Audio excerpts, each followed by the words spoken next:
Hello Kolkata, সবাই কেমন আছো? Welcome to my channel. আর আজকে আমার বার্থডে। সো আমার ফ্রেন্ড আমাকে সকাল সকাল তুলে বললো যে চল, আজকে তোর জন্য একটা সারপ্রাইজ আছে। সো আমি বেরিয়ে পড়লাম।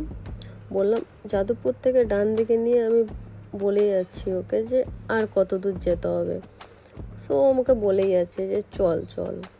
তো সামনে দেখি ভূতের রাজা দিল বর। সো আমাকে বললো এখানেই দাঁড়া।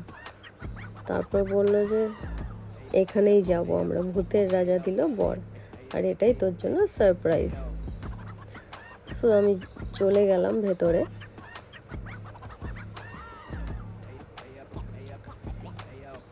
এখানে ভূতগুলোকে দেখতেই পাচ্ছ।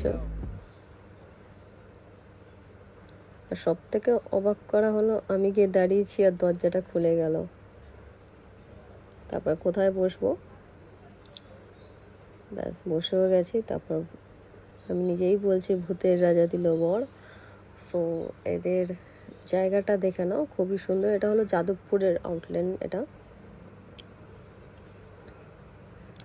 আর আমি ঘড়ি দেখছি কখন খেতে দেবে, কখন খাবার আসবে। অর্ডার আমরা অলরেডি করে দিয়েছি, তাড়াতাড়ি প্লিজ খাবারটা দিয়ে যাও, অনেক খিদে পাচ্ছিল। আর অবশেষে ওয়েট করতে করতে আমার খাবার চলে এসছে। সো আমি নিয়েছিলাম এখানে মাটন থালি, যেখানে একটা চিকেন পোলাও ছিল, পাঁপড় ছিল, চাটনি ছিল, রসগোল্লা ছিল, 2 পিস মাটন ছিল। আর আমার ফ্রেন্ড নিয়েছিল ইলিশ মাছের বেগুন দিয়ে পাতলা ঝোল আর ভাত।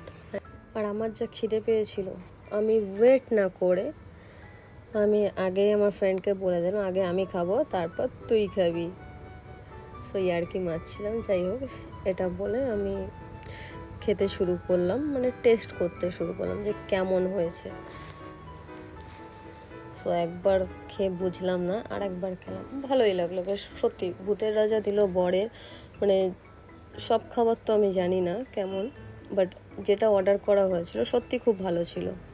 আর আমার খাওয়া কমপ্লিটও হয়ে গেছে। শুধু এবার ওর থেকে ইলিশ মাছ আর ভাত নিয়েছিলাম একটু।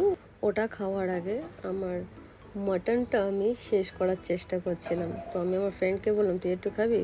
সো তো মাটন খায় না, সো আমাকেই শেষ করতে হলো কষ্ট করে।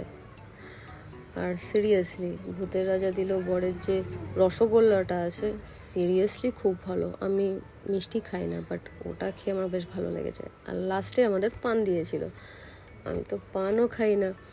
তো আমার ফ্রেন্ড বললো ট্রাই কর, দেখ কেমন লাগে। সত্যি মুখে দিলাম আর মনে হলো পানটা পুরো গলে গেল। আর একটা মিষ্টি পান ছিল। তারপর আমরা ওখান থেকে বেরিয়ে গেলাম।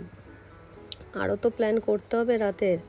সো সেই জন্য আমরা তাড়াতাড়ি করে বেরিয়ে গেলাম। বেরোতে বেরোতে আমাদের বিকেল হয়ে গেল।